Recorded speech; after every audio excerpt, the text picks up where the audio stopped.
Bismillahirrahmanirrahim.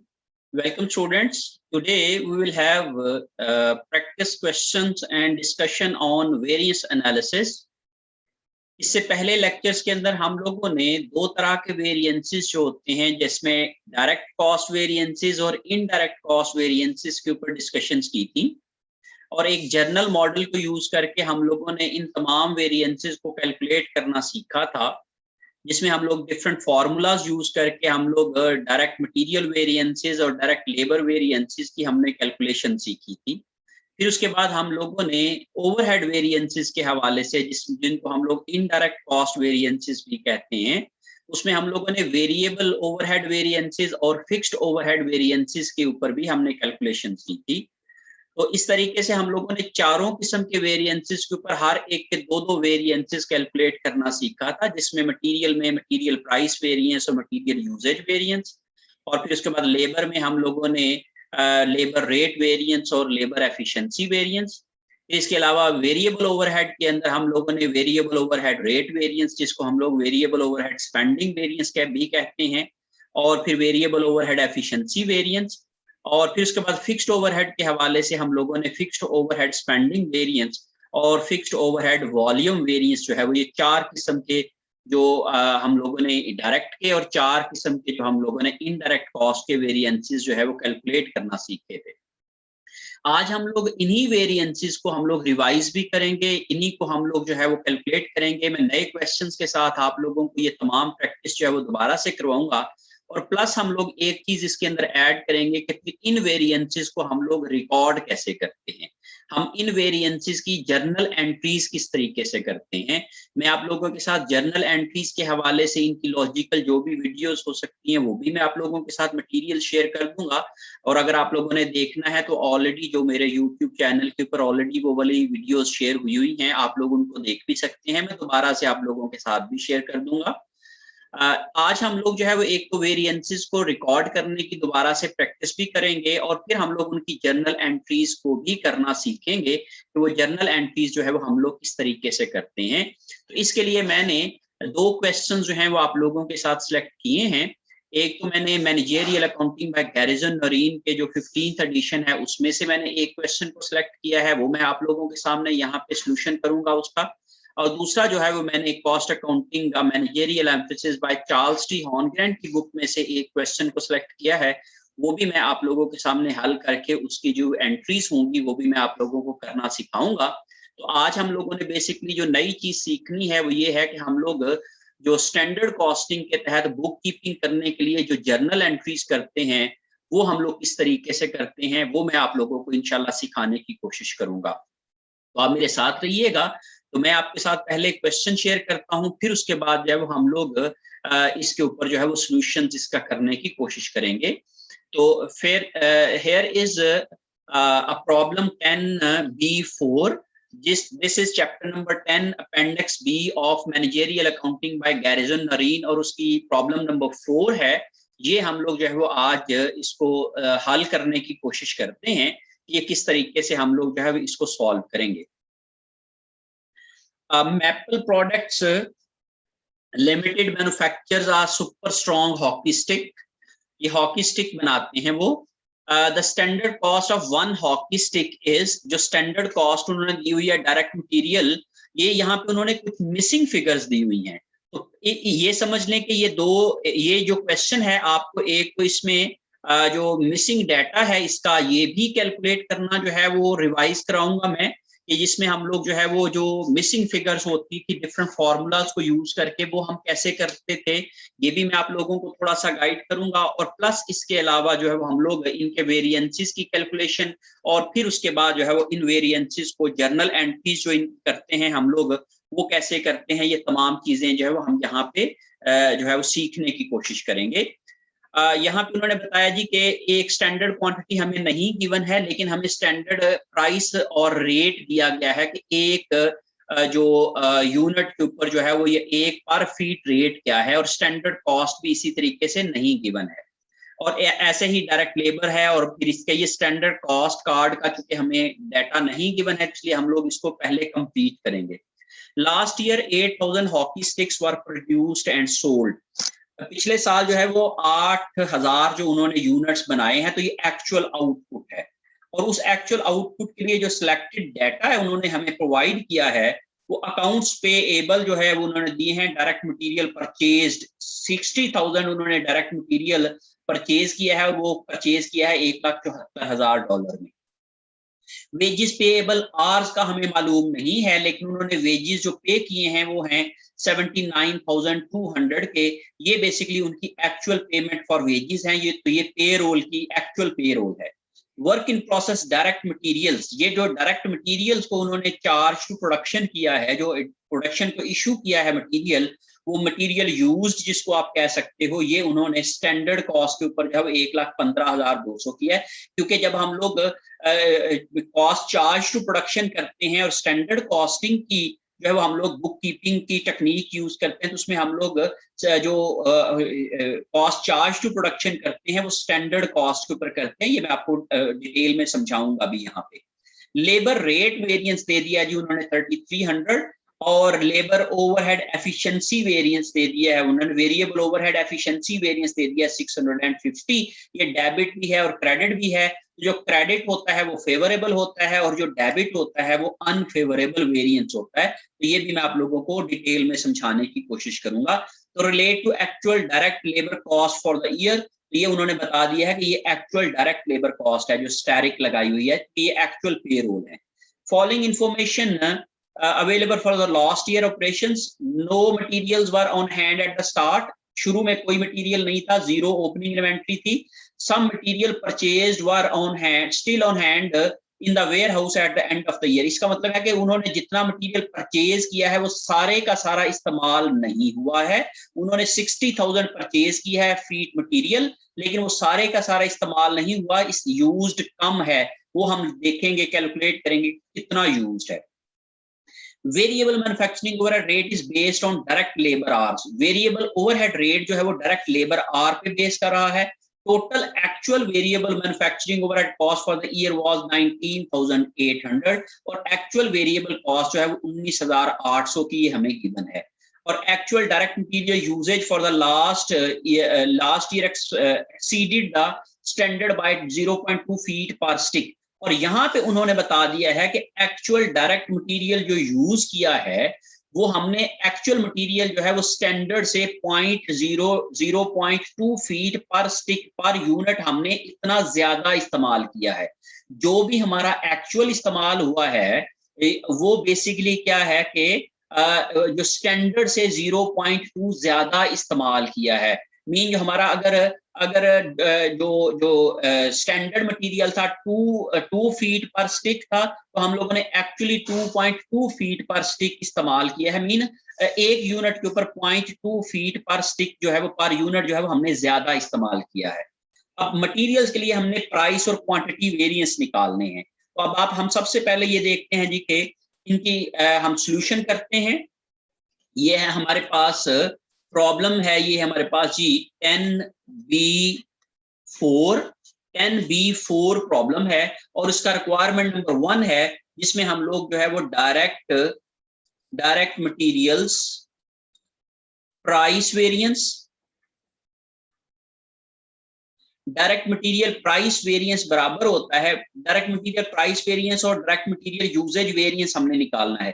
Price variance होता है बेटे हमारे पास actual price minus standard price into actual quantity purchased. अब हम ये देखते हैं कि जो हमें इंफॉर्मेशन दी गई है वो हम यहाँ पे पुट कर लेते हैं कि हमारे पास जो इंफॉर्मेशन गिवन है वो हम यहाँ पे पुट कर लेते हैं, और जो नहीं गिवन है वो हम मालूम कर लेंगे इस फॉर्मूला के मुताबिक। अब आप ये देखें जी कि हमारे पास उन्होंने जो एक्चुअल मटेरियल उन्होंने कहा जी कि ये 60,000 फीट उन्होंने खरीदे हैं 1,74,000 में। तो 1,74,000 को जब हम लोग 60,000 पे डिवाइड करेंगे तो पर फीट मटेरियल की क्या आ जाएगी, हमारी कॉस्ट आ जाएगी, जो हम लोगों ने एक्चुअल प्राइस जिसको हम कह रहे हैं। तो actual price is equal to actual cost divided by actual feet purchased. ठीक है ना जी। और एक्चुअल कॉस्ट है हमारे पास जो गिवन है हमारे क्वेश्चन के अंदर, ये मैं यहाँ पे बता रहा हूँ 1,74,000 है और एक्चुअल फीट 60,000 है। तो मैं इसके साथ जो है वो इनकी कैलकुलेशन को कर लूंगा। 1,74,000 को मैं डिवाइड करूंगा 60,000 के ऊपर, तो ये मेरे पास जो है वो पर यूनिट एक्चुअल प्राइस आ जाएगी 1,74,000 डिवाइडेड बाय 60,000 करूंगा, तो ये मेरे पास आ जाएगा जी 2.9 पर फुट जो है ये मेरे पास कॉस्ट आ जाएगी, रेट आ जाएगा, एक्चुअल प्राइस आ जाएगी मटेरियल की, तो दैट इज 2.9। अब स्टैंडर्ड प्राइस जो है वो हम देखते हैं कि स्टैंडर्ड प्राइस हमारे पास गिवन है या नहीं है, और अगर नहीं गिवन है तो फिर हम मालूम करेंगे। ओके जी, ये देखें जी स्टैंडर्ड प्राइस और रेट पर फुट ऑफ मटेरियल वो हमें गिवन है, दैट इज 3.0। तो ये मैं यहाँ पे जो है वो 3.0 जो है वो यहाँ पे लिख लेता हूँ। तो आप ये देखें जी कि यहाँ पे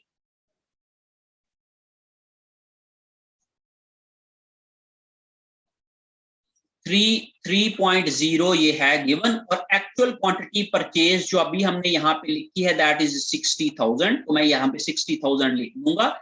जब मैं इसको सॉल्व करता हूं तो ये आ जाएगा जी 0.1 मल्टीप्लाई बाय 60,000 आप करेंगे तो ये हमारे पास जो है वो फिगर आ जाएगी। 60,000 को 0.1 से मल्टीप्लाई करूंगा तो ये आ जाएगा मेरे पास 6,000 और $6,000 अमाउंट आ जाएगी। और इसका ये फेवरेबल है या अनफेवरेबल है उसके देखने के लिए मैं कहता हूं जो मेरी अलाउड प्राइस थी दैट वाज 3, बट मैंने एक्चुअली जो खरीदा है मटेरियल वो खरीदा है 2.9 के ऊपर। इसका मतलब ये हुआ कि मैंने कुछ बचत की है 0.1 पर जो फुट ऑफ मटेरियल मैंने सेव किया है, तो फिर ये मेरे पास जो है वो फेवरेबल सिचुएशन आ जाती है। तो ये वाला जो वेरिएंस है ये मेरे पास फेवरेबल आ जाएगा। तो direct material price variance is 6,000 favourable, ये मैंने यहाँ पे कैलकुलेट कर लिया। अब नंबर 2 मुझे कैलकुलेट करना है डायरेक्ट मटेरियल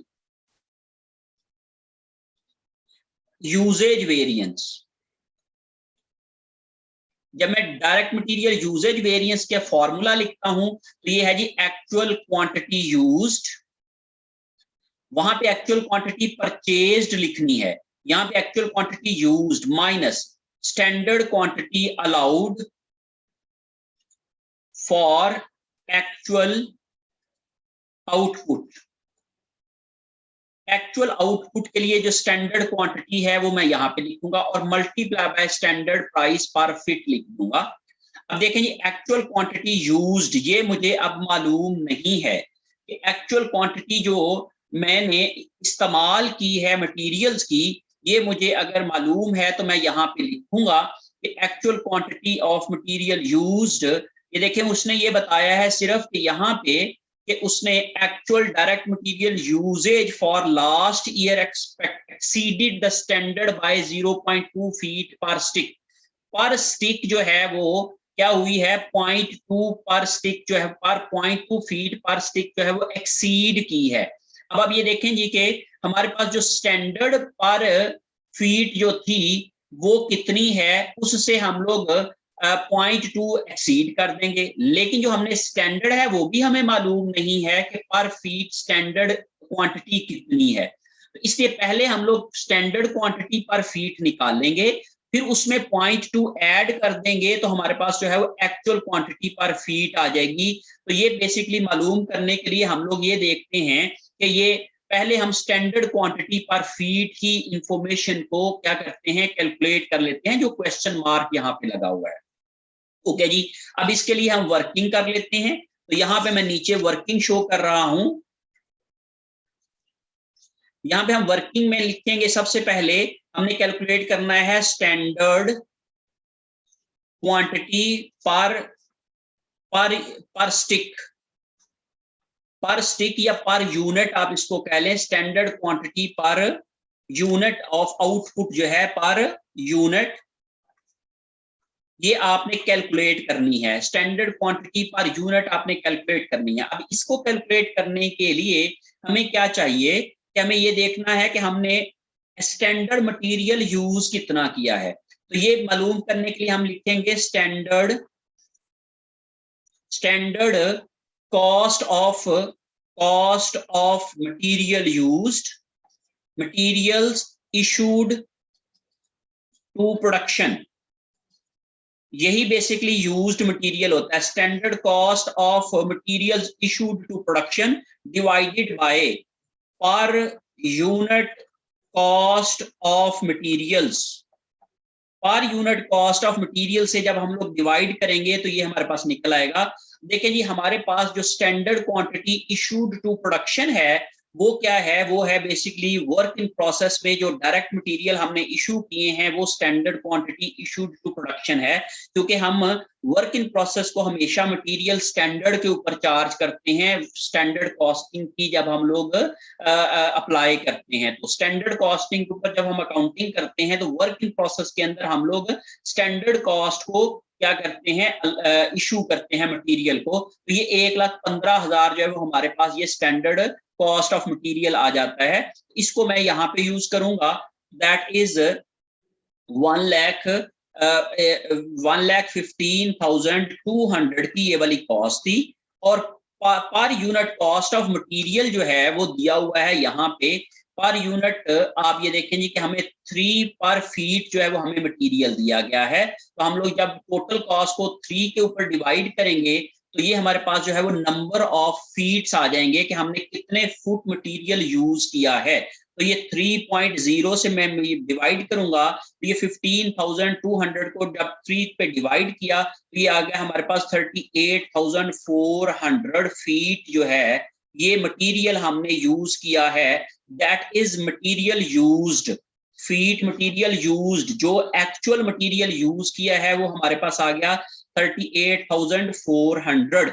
38,400 हम ये कह रहे हैं कि एक्चुअल मटेरियल जो है वो हम लोगों ने इशू किया है प्रोडक्शन के ऊपर। और वो कैसे आया है कि हमारी जो इशूड कॉस्ट है वो है 1,15,000 और एक फुट की कॉस्ट है 3 और 3 से जब हमने डिवाइड किया 1,15,000 तो हमारे पास नंबर ऑफ फीट आ गए। हमने कहा 38,400 फीट हमने मटेरियल इशू किया है। अब हम निकले जी per unit material. Per unit material जो है वो हम लोग ये क्या कहते हैं कि कितना आता है। तो हमने कहा जी कि 38,400 टोटल मटेरियल था और इसमें हम लोगों ने जो है वो टोटल आउटपुट कितनी बनाई है ये हम लोग देख लेते हैं। टोटल हमने आउटपुट बनाई है इसके अंदर जो यहाँ पे हमें गिवन है कि हम टोटल जो कंपनी ने इस ईयर के दौरान में हमारे पास टोटल उन्होंने जो यूनिट प्रोड्यूस किए हैं वो हमारे पास यहाँ पे लिखे होने चाहिए जी। मैं 1 मिनट ठहरें जरा। यहाँ पे उन्होंने कहा कि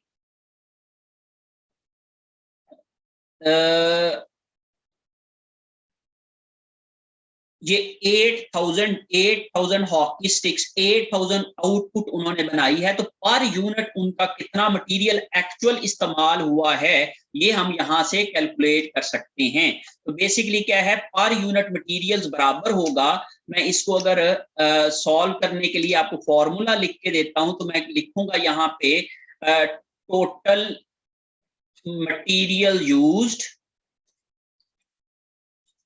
divided by total output। Total material use कितना किया है हम लोगों ने वो हमने अभी निकाला है 38,400 का। और हमने जो इसमें यूनिट बनाए हैं वो बनाए हैं 8,000 और 38,400 को जब आप 8,000 पे डिवाइड करेंगे तो ये आ जाएगा जी 4.8 पर यूनिट। 4.8 पर यूनिट हमने क्या किया है, फीट यूज किया है। 4.8 फीट पर यूनिट कि हमने हर एक स्टिक को बनाने के लिए 4.8 फुट मटेरियल जो है वो यूज किया है एक यूनिट बनाने के लिए। एक्चुअल मटेरियल यूज्ड है पर यूनिट। अब इसको अभी हमें ये बताया गया कि एक्चुअल मटेरियल ये है और जो एक्चुअल और स्टैंडर्ड का फर्क है, एक्चुअल और स्टैंडर्ड। अब हम यहाँ पे लिखेंगे कि standard quantity used per unit. Standard quantity per unit क्या आएगी, बेसिकली वो है 0.2 का फर्क है। तो बेसिकली क्या है जी, स्टैंडर्ड क्वांटिटी जो है वो actual quantity is 0.02 more than standard quantity. तो जो भी स्टैंडर्ड क्वांटिटी है उसकी क्या होगी, actual quantity per unit minus 0.2। या इस तरह से कह लें, अगर मैं इसको दूसरे तरीके से लिखता हूं, जो मुझे स्टेटमेंट जो है वो यहाँ पे दी गई है क्वेश्चन के अंदर, actual quantity used per unit is equal to standard quantity used या standard quantity plus 0.2 per unit. Mean उन्होंने ये कहा कि जो भी स्टैंडर्ड क्वांटिटी होगी उससे 0.2 पर यूनिट जो है वो ज्यादा मटेरियल इस्तेमाल हुआ है एक्चुअली। अब एक्चुअल मटेरियल अभी जो हम लोगों ने कैलकुलेट कर लिया, दैट इज 4.8 पर यूनिट, ये एक्चुअल मटेरियल यूज्ड आ गया। तो मैं लिखता हूं जी 4.8 पर यूनिट ये आ गया। स्टैंडर्ड क्वांटिटी पर यूनिट मालूम करना है, प्लस 0.2 इसी तरीके से है, ये उस साइड पे जाएगा 4.8 प्लस 0.2 तो is equal, sorry minus 0.2 plus, इस साइड पे प्लस हो रहा है, उधर जाके माइनस हो जाएगा, 0.2 is equal to standard quantity per unit आ जाएगा। तो स्टैंडर्ड क्वांटिटी पर यूनिट आता है हमारे पास,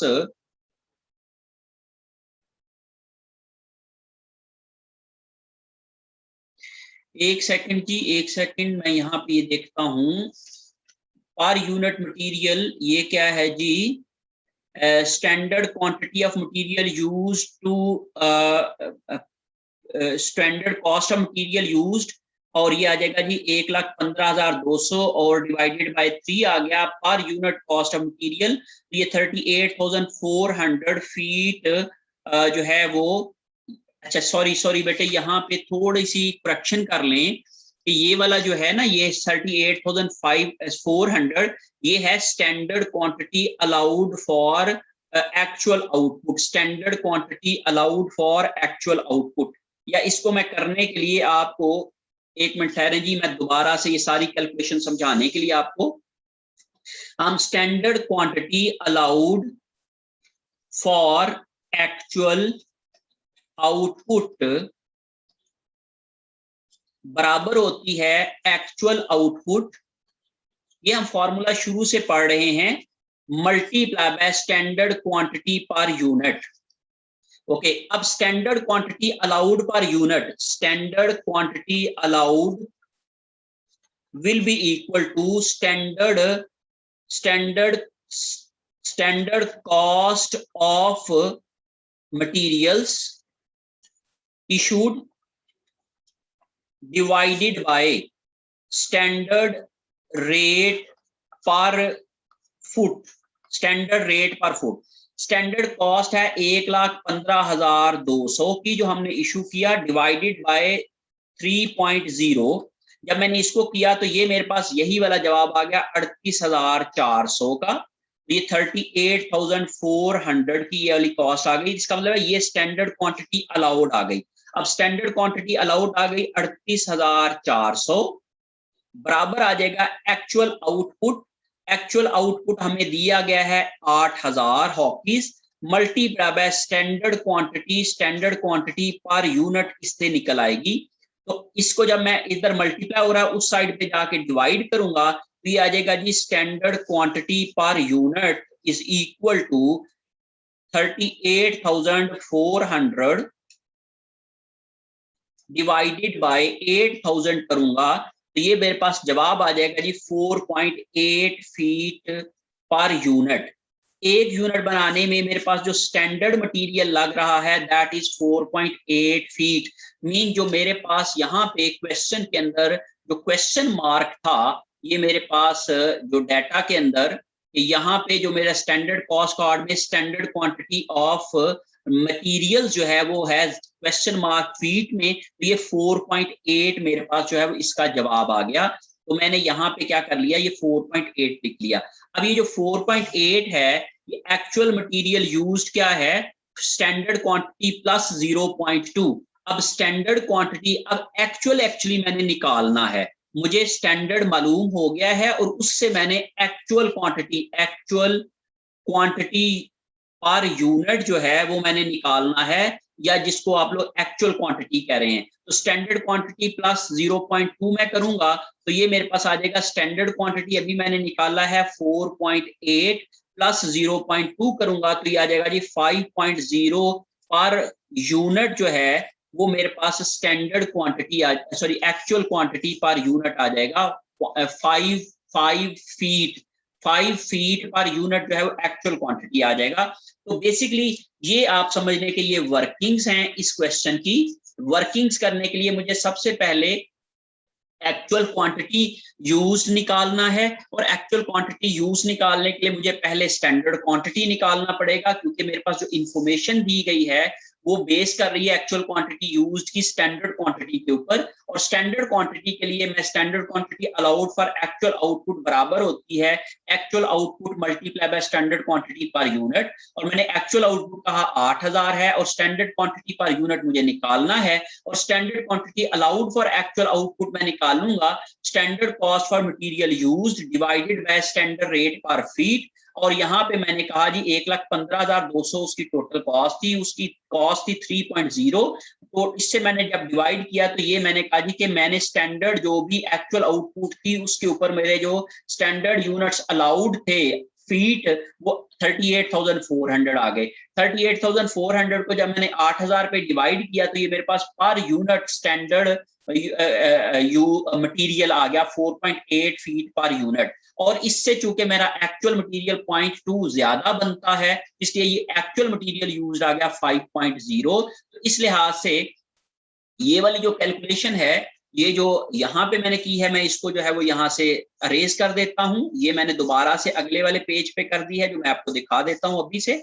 ये मैंने बेसिकली क्या किया है, स्टैंडर्ड क्वांटिटी अलाउड निकाली थी उसमें से, और फिर उसके बाद उसको यूज करके एक्चुअल क्वांटिटी निकाली है। तो यहाँ पे मेरे पास जो है एक्चुअल क्वांटिटी यूज्ड जो है वो आ जाएगी। एक्चुअल क्वांटिटी यूज जो है वो आप देखेंगे गौर से कि मैंने 5 पर यूनिट है, और 5 पर यूनिट को जब मैं एक्चुअल प्रोडक्शन के साथ मल्टीप्लाई करूंगा 8000 के साथ, तो ये मेरे पास एक्चुअल क्वांटिटी यूज्ड आ जाएगी। तो मैं यहाँ पे लिखता हूँ जी एक्चुअल क्वांटिटी यूज्ड आ जाएगी actual output multiply by actual quantity per unit. ये मेरे पास एक्चुअल क्वांटिटी यूज्ड आ गई minus standard quantity allowed for actual output. तो ये मैंने अभी यहाँ पे कैलकुलेट किया है, दैट इज 38,400। यहाँ पे जो मैंने आपको यहाँ पे समझाया standard quantity allowed for actual output, ये है standard cost for actual material issued, वो 1,15,200 डिवाइडेड बाय 3 किया था, तो 38,400 जो है ये वाली फिगर आ गई थी। तो ये 38,400 की फिगर ये आ गई, और इन सब को मैं मल्टीप्लाई करूंगा स्टैंडर्ड प्राइस के साथ, जो कि मुझे 3.0 दी गई है। अब यहाँ पे एक्चुअल आउटपुट जो है वो है 8,000 यूनिट, और एक्चुअल क्वांटिटी जो अभी मैंने निकाली है वो है 5। इन दोनों को मल्टीप्लाई करूंगा, और 38,400 जो है वो standard quantity allowed for actual output आती है, मल्टीप्लाई बाय 3.0 है, तो ये आ जाएगा जी मेरे पास 40,000 और माइनस 38,400। तो इस तरीके से मल्टीप्लाई बाय मैं 3 कर दूंगा, तो ये मेरे पास आ जाएगा फिगर 40,000 में से 38,400 करूंगा तो ये आ जाएगा जी 1600। 1600 को 3 से मल्टीप्लाई करूंगा तो ये मेरे पास आ जाएगा जी 4800 की ये वाली फिगर आ गई डॉलर्स अमाउंट के साथ। और ये फेवरेबल है कि अनफेवरेबल है, जरा गौर करें कि हमने कहा जी स्टैंडर्ड क्वांटिटी अलाउड है 38,400, एक्चुअली हम लोगों ने जो यूज किया है वो है 40,000। मीन हर एक यूनिट के ऊपर हम लोगों ने 0.2 मटेरियल ज्यादा इस्तेमाल किया है, तो इसलिए ये हमने ज्यादा की, इसलिए ये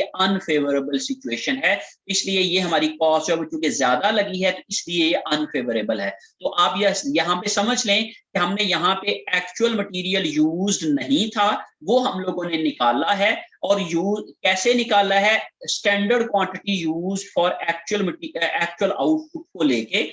स्टैंडर्ड क्वांटिटी स्टैंडर्ड कॉस्ट हमें दी गई है, उसको हमने कॉस्ट पर फुट के साथ डिवाइड किया तो स्टैंडर्ड मटेरियल यूज्ड आ गया। स्टैंडर्ड मटेरियल यूज से हम लोगों ने पर यूनिट मटेरियल यूज निकाल लिया, और उससे हम लोगों ने जब जो उनका डिफरेंस था एक्चुअल मटेरियल जितना स्टैंडर्ड से ज्यादा इस्तेमाल हो रहा था उसको लगा के पर यूनिट एक्चुअल मटेरियल निकाल लिया। इसको हमने यूज करके क्या किया है कि एक्चुअल नंबर ऑफ यूनिट्स के साथ मल्टीप्लाई करके एक्चुअल मटेरियल यूज निकाला। तो 60,000 हमने मटेरियल खरीदा था, लेकिन उसमें से 40,000 फीट का मटेरियल हमने यूज किया। 20,000 फीट का मटेरियल जो है वो हमारे पास एंडिंग इन्वेंट्री के तौर पे बच जाएगा। तो जो हम लोगों ने कहा गया है हमारे क्वेश्चन में कि एंडिंग मटेरियल कुछ बच जाता है, तो इस तरीके से आप क्या कर सकते हो, ये दोनों प्राइस वेरिएंसेस को कैलकुलेट कर सकते हो और इनको जो है वो इस तरीके से इनकी जो मिसिंग फिगर्स को भी आप इसके साथ कैलकुलेट करके इसकी जो है वो सॉल्यूशन आप कर सकते हैं। तो इस तरीके से होप तो आप ये तमाम कैलकुलेशन को समझ गए होंगे। अब हम लोग जो है वो इसकी एंट्रीज करते हैं, फिर उसके बाद मैं आप लोगों के क्वेश्चंस लूंगा। ओके जी, अब इसकी जर्नल एंट्रीज जो हैं, जर्नल एंट्रीज जो हैं, एंट्रीज फॉर मटीरियल्स। बेटे मटेरियल्स के लिए जर्नल एंट्रीज जो है ना वो दो सिचुएशन में होती हैं, दो स्टेजेस में होती हैं। When material is purchased, when material is purchased, तो इस वक्त हम लोग मटेरियल को रिकॉर्ड करते हैं। तो उसके लिए जब मटेरियल परचेज करते हैं तो हम मटेरियल्स अकाउंट को डेबिट करते हैं, मटेरियल्स अकाउंट डेबिट, और अकाउंट्स पे एबल को हम लोग, अकाउंट्स पे एबल की अमाउंट को हम लोग क्रेडिट कर देते हैं। ये हम जर्नल एंट्री करते हैं। लेकिन चूंकि हम लोग यहाँ पे स्टैंडर्ड कॉस्टिंग के ऊपर कर रहे हैं और स्टैंडर्ड कॉस्टिंग में हम लोगों ने फिर वेरिएंसेस भी रिकॉर्ड करना होती हैं, तो मटेरियल्स के अकाउंट को आप जब भी डेबिट करोगे विद स्टैंडर्ड कॉस्ट। अब याद रखिएगा, जब भी आप लोगों ने मटेरियल्स के अकाउंट को डेबिट करना है या मटेरियल्स को आपने रिकॉर्ड करना है, materials are recorded on standard cost. Mean जो हम लोगों ने एक्चुअल मटेरियल खरीदा है उसको हमने स्टैंडर्ड कॉस्ट पे रिकॉर्ड करना है। तो इसके लिए जो फॉर्मूला यूज होगा that is standard price multiply by actual quantity purchased. Actual quantity purchased के साथ ये फॉर्मूला लगाएंगे। तो यहाँ पे हम लोगों ने बेसिकली क्या है, स्टैंडर्ड प्राइस अभी हम लोगों ने यहाँ पे देखी ये है 3.0, और जो एक्चुअल क्वांटिटी परचेज थी दैट वाज 60,000, और 60,000 को 3 से मल्टीप्लाई करेंगे तो आ जाएगा जी 1,80,000 की आपके पास जो है वो एक्चुअल मटेरियल की कॉस्ट आ जाएगी। लेकिन हम लोगों ने जो अकाउंट्स पेएबल हैं, जो हमें हमारे क्वेश्चन के अंदर गिवन है कि वो हमारी एक्चुअल मटेरियल कॉस्ट होती है। Accounts payable, accounts payable for material purchases were 1,74,000, 1,74,000 के आपके ये जो है ना वो मटेरियल आपने परचेज किया है। ये आपके बेसिकली क्या है, अकाउंट्स पेएबल हम करेंगे हमेशा से, यहाँ पे आप लिखेंगे accounts payable are credited with actual cost of materials purchased. जो भी मटेरियल परचेज किया है उसकी एक्चुअल कॉस्ट के ऊपर इसको क्रेडिट करते हैं। तो ये बेसिकली आएगा actual price multiply by actual quantity purchased. इस फॉर्मूला के तहत आप इसको करते हो। तो जब हमने ये इसकी चूंकि हमें गिवन है वह है 1,74,000 की, और इन दोनों का जो फर्क होगा वो आपका वेरिएंस आएगा। तो देखिए अब आपका वेरिएंस जो है वो क्रेडिट साइड के ऊपर आ रहा है, और क्रेडिट साइड के ऊपर आप जो है उसको नोट कर लोगे, और वो आएगा आपके पास materials price variance, material price variance that is 6,000, और आपने अभी जो कैलकुलेट किया है that is material price variance. यहाँ पे आप देखें material price variance that is favourable, और फेवरेबल वेरिएंस जो है वो क्रेडिट होता है, तो इसलिए हमारा यहाँ पे भी ये भी जो है वो क्रेडिट आ रहा है। तो इस तरीके से आप क्या है करते हो, मटीरियल प्राइस वेरिएंस की रिकॉर्ड कर सकते हो, इसकी जो है वो जर्नल एंट्री आप यहाँ पे परफॉर्म कर सकते हैं। और इसके बाद जो है वो हम दूसरी जो जर्नल एंट्री करते हैं वो इश्यूएंस ऑफ मटेरियल की करते हैं। सेकंड तो हम लोग करेंगे क्योंकि जब हम परचेज करते हैं तो हम परचेज के वक्त मटेरियल प्राइस वेरिएंस को रिकॉर्ड करते हैं, और जब हम लोग मटेरियल इशूड की एंट्री करते हैं, मटेरियल्स इशूड, और मटेरियल इशूड की जब हम एंट्री करते हैं तो उस वक्त हम लोग उसका यूजेज वेरिएंस को यूजेज वेरिएंस जो है वो रिकॉर्ड करते हैं। यूजेज वेरिएंस के लिए हम लोग मटेरियल इशूड की एंट्री करेंगे। उसके लिए हम लोग जो है वो वर्क इन प्रोसेस अकाउंट को डेबिट करते हैं। वर्क इन प्रोसेस अकाउंट को आप कैसे डेबिट करोगे, ये मैं आपको फॉर्मूला यहाँ पे बता देता हूं। यहाँ पे हम लोग लिखेंगे वर्क इन प्रोसेस को आप स्टैंडर्ड मटेरियल कॉस्ट के साथ, work in process account is debited with standard cost of material used for actual output. Actual output के लिए जो हमने मटेरियल यूज किया है वो उसको स्टैंडर्ड कॉस्ट के ऊपर, स्टैंडर्ड मटेरियल यूज के ऊपर आप करेंगे। तो यहाँ पे आप लिखोगे standard price multiply by standard quantity allowed. Standard quantity allowed को स्टैंडर्ड प्राइस से आप मल्टीप्लाई करके लिखेंगे। तो यहाँ पे आप देखेंगे हमने यहाँ पे कैलकुलेशन की थी, स्टैंडर्ड प्राइस हमारे पास आई थी 3 पर यूनिट, और स्टैंडर्ड क्वांटिटी अलाउड जो अभी हमने यहाँ पे कैलकुलेट की थी वो थी 38,400। तो इस वेरिएंस के अंदर भी आपको नजर आ रही है standard quantity allowed to actual output that is 38,400। तो यहाँ पे ये वाली दोनों फिगर्स को लेके हम कैलकुलेट करेंगे। तो 3 मल्टीप्लाई बाय 38,400, तो 38,400 को जब आप 3 से मल्टीप्लाई करोगे तो आपके पास जो इसका आंसर आ जाएगा 38,400 मल्टीप्लाई बाय 3 किया तो ये 1,15,200, 1,15,200 वही वाली फिगर आ गई जो हमें शुरू में भी दी हुई थी। अगर आप लोग अपना क्वेश्चन देखेंगे तो वहां पे उन्होंने बताया कि work in process direct material के साथ जो उन्होंने डेबिट किया हुआ है वो 1,15,200 है। तो इससे हम लोग वर्क इन प्रोसेस को डेबिट करेंगे। लेकिन मैंने आपको जनरली बता भी दिया, अगर आपको इस तरीके से ना भी डाटा दिया हुआ हो तो फिर आप लोग डेबिट कैसे करेंगे, स्टैंडर्ड प्राइस को standard quantity allowed for actual output की फिगर के साथ मल्टीप्लाई करके इसकी फिगर को कैलकुलेट कर लेंगे। अब दूसरी बात आ जाती है जी कि हमारे पास जो हमारा एफिशिएंसी वेरिएंस था या यूजेज वेरिएंस था वो आ रहा है अनफेवरेबल, और अनफेवरेबल वेरिएंस जो है वो हमेशा डेबिट होता है। इसलिए हम लोग इसको अनफेवरेबल वेरिएंस को डेबिट लिखेंगे। तो यहाँ पे हम लिखेंगे मटेरियल यूजेज वेरिएंस, ये हमने कैलकुलेट किया हुआ है, वो है हमारे पास मटेरियल 4800। तो 4800 के साथ मैं इसको क्या करूंगा, डेबिट कर दूंगा। और क्रेडिट मैं करता हूं मटेरियल्स के अकाउंट को, मैं क्रेडिट करता हूं, मटेरियल्स अकाउंट जो है वो क्रेडिट कर दूंगा। और मटेरियल्स के अकाउंट को क्रेडिट करने के लिए बेटे यहाँ पे मटेरियल्स जो है, जैसे मैंने आपसे कहा ना कि materials are recorded on standard cost, materials are recorded on standard cost. तो हमने कहा जी material used standard cost multiply by quantity used. तो एक्चुअल क्वांटिटी यूज्ड जो अभी हम लोगों ने यहाँ पे अपने उसमें लिखी वो है 40,000। 40,000 हमने फीट यूज किया है मटेरियल, तो 40,000 को हम 3 से मल्टीप्लाई करके लिखेंगे। तो आप देखो ये एफिशिएंसी वेरिएंस की कैलकुलेशन ही आपको बता रही है कि ये आपकी एक्चुअल क्वांटिटी यूज्ड है, ये आपकी स्टैंडर्ड क्वांटिटी यूज्ड है, और ये आपकी जो है वो प्राइस 3 पर यूनिट है। तो यही आप लोग वहां पे भी यूज करके लिखेंगे। तो 3 मल्टीप्लाई बाय 40,000 और इसके साथ आप मल्टीप्लाई करोगे तो ये आ जाएगा जी 1,20,000 की फिगर आ जाएगी। तो आप इन दोनों को प्लस करोगे तो ये भी 1,20,000 ही आएगा।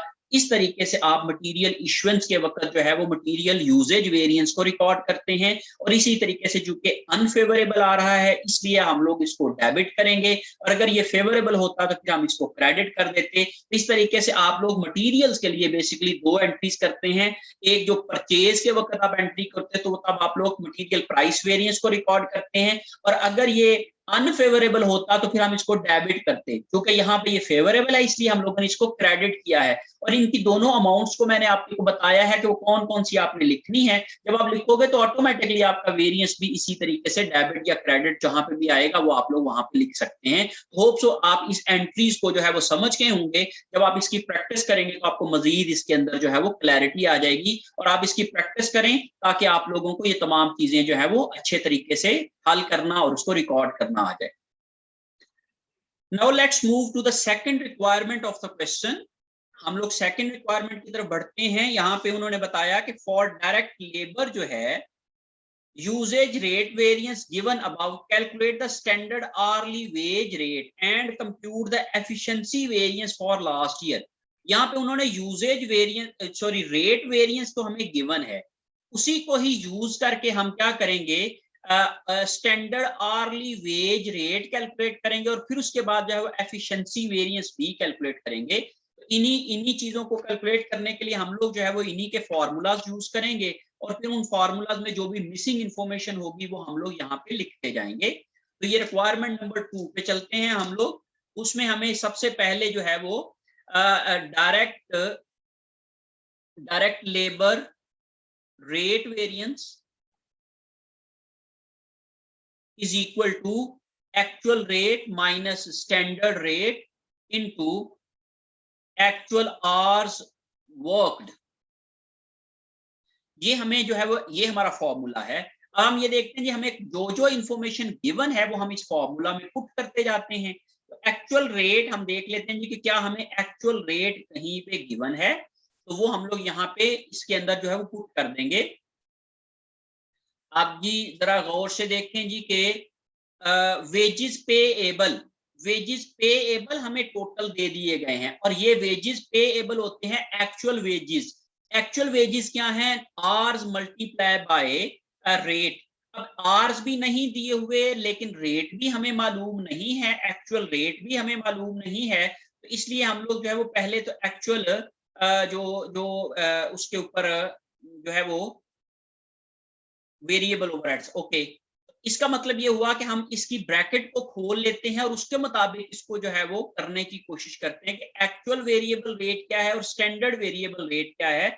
लेकिन इसके लिए हम लोग जो है वो, क्योंकि हमें जो दोनों इंफॉर्मेशन अलग-अलग से गिवन नहीं है, तो यहाँ पे हम लोग जो है वो एक्चुअल आवर्स वैसे निकाल सकते हैं कि एक्चुअल आवर्स हमने कितने वर्क किए हैं, ये भी हम लोग आगे चल के देखेंगे। तो वेरिएबल ओवरहेड जो एफिशिएंसी वेरिएंस है वो हम लोग तब तक नहीं निकाल पाएंगे जब हमारे पास एक्चुअल आवर्स नहीं आ जाएंगे, फिर उसके बाद स्टैंडर्ड आवर्स नहीं आ जाएंगे। तो स्टैंडर्ड आवर्स भी नहीं है हमारे पास और एक्चुअल आवर्स भी नहीं है, तो हम लोग यहाँ पे सबसे पहले एक्चुअल आवर्स भी निकाल सकते हैं इससे और फिर उसके बाद जो है वो हम लोग उसके जो है वो स्टैंडर्ड आवर्स जो है वो भी फिर कैलकुलेट कर सकते हैं। तो अभी हम लोग ये देखते हैं कि ना तो हमारे पास एक्चुअल आवर्स की इंफॉर्मेशन है, ये जो वेजेस पेएबल है उसमें आवर्स भी नहीं दिए हुए लेकिन टोटल कॉस्ट हमें दे दी गई है। लेकिन हमारे पास दूसरी तरफ पे जो स्टैंडर्ड आवर्स पर यूनिट जो हैं वो हम देखते हैं जी कि स्टैंडर्ड आवर्स पर यूनिट जो है वो उन्होंने हमें स्टैंडर्ड रेट नहीं दिया हुआ लेकिन स्टैंडर्ड आवर्स पर यूनिट जो है वो हमें गिवन है। स्टैंडर्ड आवर्स पर यूनिट उन्होंने कहा जी 2 आवर्स जो है वो हमें लगते हैं एक यूनिट को बनाने के लिए। तो स्टैंडर्ड आवर्स पर यूनिट दिया है लेकिन स्टैंडर्ड रेट हमें मालूम नहीं है। तो अब आप जरा अपने सॉल्यूशन पे जाएंगे तो आप यहाँ पे देखें ना तो आपके पास एक्चुअल रेट है लेकिन ना ही आपके पास स्टैंडर्ड रेट है लेकिन एक्चुअल आवर्स वर्क। जब आप इन दोनों को ब्रैकेट को खोलेंगे तो actual rate into actual hours minus standard rate into actual hours, ये वाला आपके पास जो है वो फॉर्मूला इस तरीके से आप ओपन कर लेते हैं। अब actual rate into actual hours जो हैं वो बेसिकली बेटे आपके पास ऑलरेडी जो है वो आप समझ लें कि इनकी टोटल कॉस्ट आपको गिवन है, वो आप यहाँ पे यूज कर सकते हैं। या दूसरी तरफ पे अगर आप लोग जो है उसकी जो रेट वेरिएंस में एक्चुअल आवर्स इन दोनों की जो मल्टीप्लाइड अमाउंट है वो हमें गिवन है, हमारे क्वेश्चन में हमें बता दी गई है कि हम एक्चुअल आवर्स और एक्चुअल रेट को जब मल्टीप्लाई करेंगे तो वो 79,200 बनता है। लेकिन उनकी जो दोनों की अलग-अलग अमाउंट नहीं गिवन है तो वो हम बाद में कैलकुलेट कर लेते हैं। तो ये 79,200 जो है वो हम यहाँ पे लिख लेंगे। 79,200 जो है वो ये हमारा आ गया माइनस स्टैंडर्ड रेट क्योंकि हमारे पास मालूम ही नहीं है और इनटू एक्चुअल आवर्स वर्क्ड, ये भी हमारे पास मालूम नहीं है। तो इसका मतलब है लेकिन हमारे पास ये मालूम है कि ये हमारे पास एफिशिएंसी सॉरी रेट वेरिएंस कितना है। तो रेट वेरिएंस देखिए जी यहाँ पे हमारे पास लेबर रेट वेरिएंस जो है वो उन्होंने बता दिया है कि वो है जी हमारे पास labour rate variance that is 3300, that is credit balance और क्रेडिट का मतलब होता है फेवरेबल, क्रेडिट का मतलब होता है फेवरेबल। तो हम लोगों ने यहाँ पे उसकी रेट वेरिएंस में हम लोगों ने 3300 क्योंकि ये फेवरेबल है। अब फेवरेबल का मतलब क्या होता है कि एक्चुअल कॉस्ट से स्टैंडर्ड कॉस्ट ज्यादा है, या इस तरह से कह लें कि स्टैंडर्ड कॉस्ट से एक्चुअल कॉस्ट जब कम होगी तो हमारा क्या हो जाएगा, ये फेवरेबल वेरिएंस है। तो जब हमने कहा जी कि स्टैंडर्ड कॉस्ट के साथ नेगेटिव साइन है, एक्चुअल कॉस्ट के साथ पॉजिटिव साइन है, तो जो बड़ी अमाउंट होती है उसका साइन आप लोग इसके साथ लगा देते हो। तो चूंकि ये एक फेवरेबल है तो इसलिए हम लोग कहते हैं कि फेवरेबल में एक्चुअल कम है, एक्चुअल कम होने की वजह से स्टैंडर्ड ज्यादा है, और स्टैंडर्ड जो है वो चूंकि माइनस साइन के साथ आ रहा है इसलिए इस तरफ पे भी मैं माइनस साइन लगा लूंगा। अब मैं इस इक्वेशन को सॉल्व कर लेता हूं तो ये आ जाता है जी standard rate into actual hours, ये इन दोनों का मल्टीप्लाइड जो है वो बराबर आ जाएगा माइनस करके साइन के साथ, इज इक्वल टू ये उस साइड पे जाएगा तो माइनस हो जाएगा, तो माइनस 3300 और माइनस 79,200। अब जब मैंने इनको हल किया तो ये 79,200 और 3300 को जब मैंने प्लस किया इन दोनों को तो ये आ जाएगा जी 82,500 जो है वो ये मेरे पास फिगर आ गई माइनस साइन के साथ, और बराबर आ जाएगा minus standard rate into actual hours into standard rate. Okay, अब इनमें देखिए, अब स्टैंडर्ड रेट जो है वो हम लोग देखते हैं जी कि हमें क्वेश्चन के अंदर स्टैंडर्ड रेट गिवन नहीं है, इसलिए हम लोग अभी यहाँ पे नहीं लिख सकते हैं। अब आप यहाँ पे देखो जी कि ये नेगेटिव साइन के साथ कैंसिल हो गया, तो हम ये करेंगे स्टैंडर्ड कॉस्ट हमें दे दी गई है, that is standard rate into actual hours.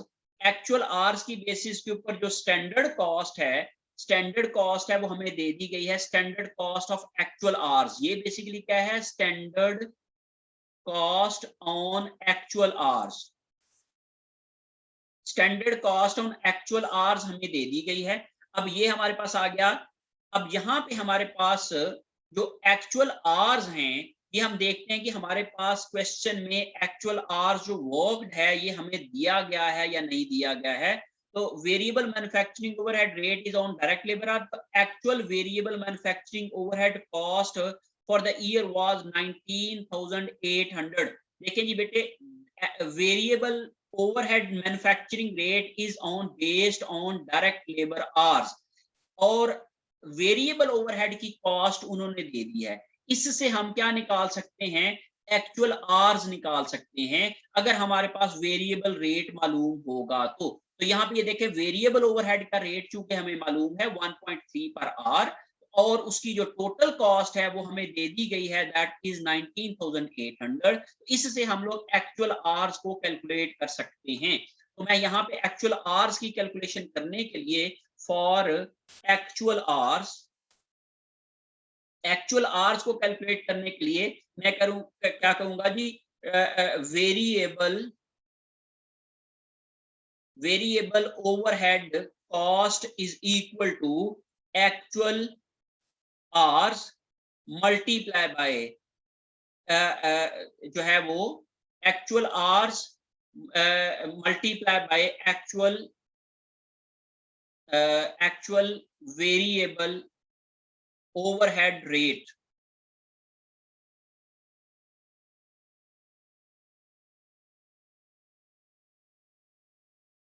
Standard है कि नहीं है, एक्चुअल डायरेक्ट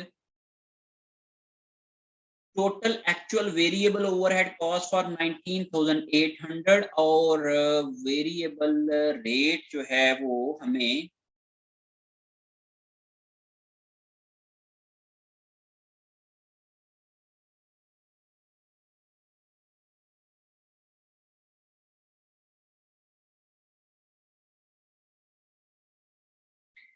एक मिनट जी,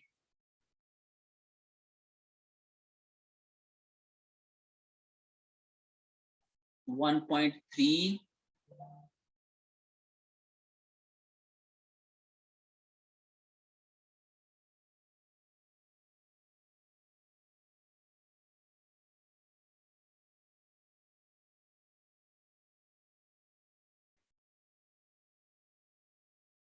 अच्छा जी, ये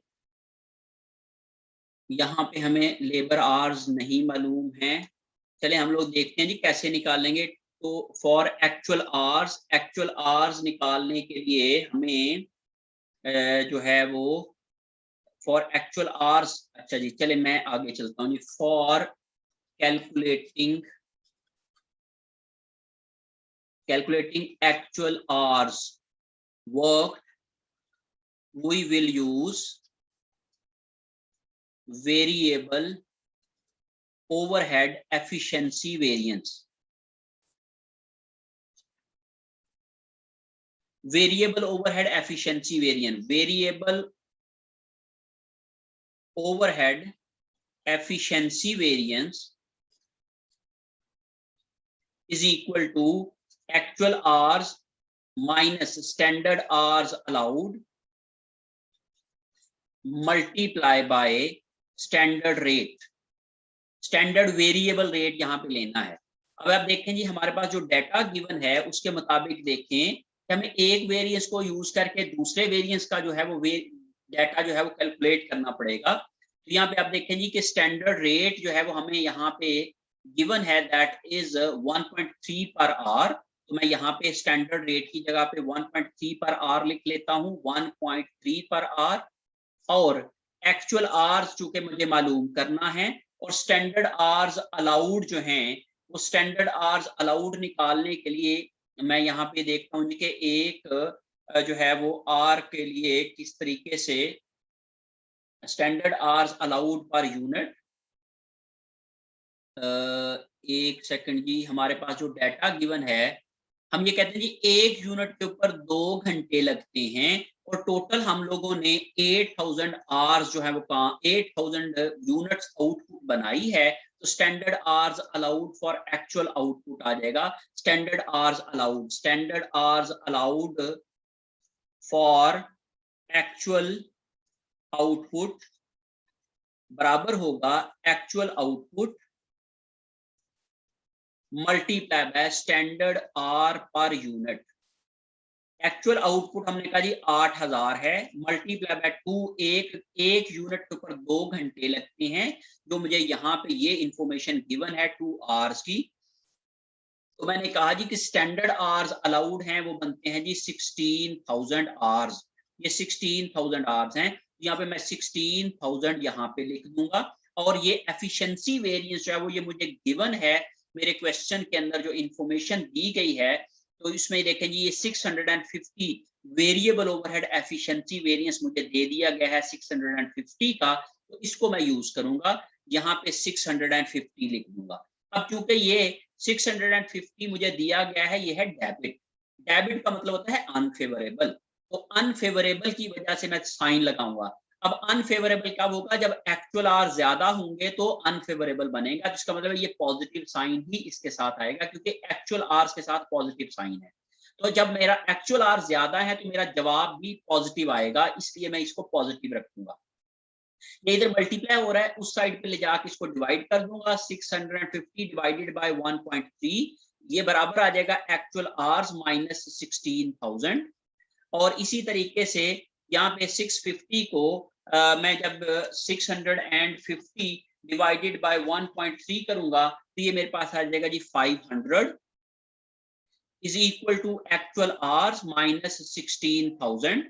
और जब 16000 उस साइड पे मूव करेगा तो ये नेगेटिव था तो पॉजिटिव हो जाएगा। तो इस लिहाज से एक्चुअल आवर्स बराबर आ जाएंगे 16000 प्लस 500, या 500 प्लस 16000। मैं उसी तरतीब से लिख देता हूं ताकि आपको समझ रहे।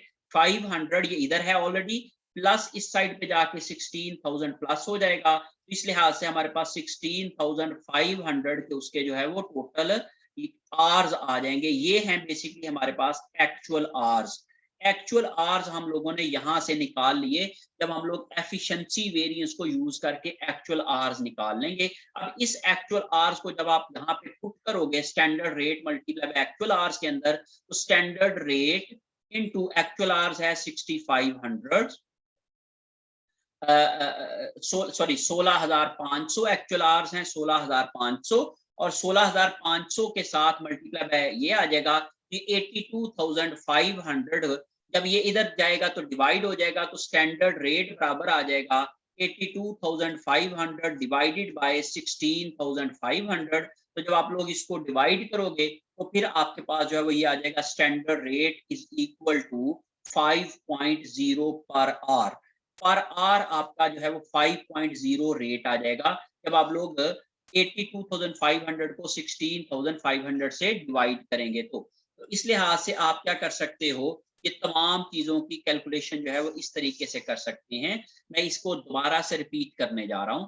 हमने कहा कि लेबर रेट वेरिएंस बराबर होता है, हमारे पास ये गिवन है, और वो बराबर होता है actual cost of actual cost on standard rate, actual rate multiplied by standard, sorry, actual rate minus standard rate into actual hours work, और actual rate into actual hours, actual cost आ जाएगी। फिर उसके बाद standard rate into actual hours। अब दोनों में चूंकि actual hours जो है वो ये इन दोनों का जो ये वाला है सॉरी प्रोडक्ट, ये हमें गिवन है 79,200 की एक्चुअल कॉस्ट हमें गिवन है। इसको मैं यूज कर लूंगा, और standard rate into actual hours की ये वाली जो है वो मुझे मालूम नहीं है, क्योंकि ना स्टैंडर्ड रेट मालूम है ना मुझे एक्चुअल आवर्स मालूम है। इन दोनों को मैं इस तरीके से सॉल्व कर लूंगा। अब इसके साथ मुझे नेगेटिव साइन इसलिए लगाना है क्योंकि ये मेरा फेवरेबल है, और फेवरेबल का मतलब होता है कि इन दोनों को जब मैं सॉल्व करूंगा तो ये चूंकि क्या है, ये पॉजिटिव है, ये नेगेटिव है, और चूंकि स्टैंडर्ड रेट ज्यादा है तो इसका जो आंसर आ रहा है वो मेरा क्या आएगा, नेगेटिव में आएगा, क्योंकि स्टैंडर्ड रेट स्टैंडर्ड कॉस्ट की ज्यादा अमाउंट आएगी, इसलिए ये मेरा आंसर जो है वो नेगेटिव में आएगा। तो इसलिए मैंने इसको -3300 लिखा। जब मैंने इस इक्वेशन को सॉल्व किया तो मेरे पास आ जाएगा standard rate into actual hours is equal to 82,500। अब मेरे पास एक्चुअल आवर्स होंगे तो मैं स्टैंडर्ड रेट निकाल सकता हूं, या स्टैंडर्ड रेट होगा तो मैं एक्चुअल आवर्स निकाल सकता हूं। इसे यहाँ पे मैंने एक्चुअल आवर्स निकालने के लिए एक और फिर वर्किंग की, वो मैं कहता हूं for calculating actual hours we will use variable overhead efficiency variance. तो मैंने यहाँ पे वेरिएबल ओवरहेड एफिशिएंसी वेरिएंस बराबर होता है actual hours minus standard hours allowed into standard rate. Standard hours allowed जो है वो मुझे पता है कि मैंने 8,000 यूनिट बनाए हैं, और एक यूनिट के ऊपर 2 घंटे 2 लेबर आवर्स लगते हैं, 2 डायरेक्ट लेबर आवर्स लगते हैं। जब मैंने इसको किया तो ये मेरे पास जो है वो 16,000 लेबर आवर्स आ गए। अब ये 16,000 को मैंने यहाँ पे पुट किया, और इस इक्वेशन को जब मैंने सॉल्व किया तो मेरे पास एक्चुअल आवर्स आ जाएंगे 16,500 के। इसको मैंने अपनी जो है वो इस इक्वेशन में पुट किया तो मेरे पास स्टैंडर्ड रेट आ जाएगा, दैट इज 5 पर आवर। इसको लेके मैं क्या करूंगा, अपनी जो है वो पूरी की पूरी जो है वो कैलकुलेशन अब कर सकता हूं, और मेरे पास सारी इंफॉर्मेशन अवेलेबल हो जाएगी। अब मैं कर लेता हूं, मेरे पास जो भी है कि जो लेबर रेट वेरिएंस ऑलरेडी मुझे गिवन है, दैट इज 3300 फेवरेबल। अब मुझे लेबर एफिशिएंसी वेरिएंस निकालना है, तो labour efficiency variance, labour efficiency variance जो है वो मेरे पास फॉर्मूला होता है actual hours minus standard hours allowed into standard rate. अब स्टैंडर्ड रेट चूंकि मेरे पास निकल आया है तो एक्चुअल आवर्स मैंने अभी यहाँ पे कैलकुलेट किए हैं, एक्चुअल आवर्स 16,500, तो मैं यहाँ पे लिख दूंगा जी 16,500।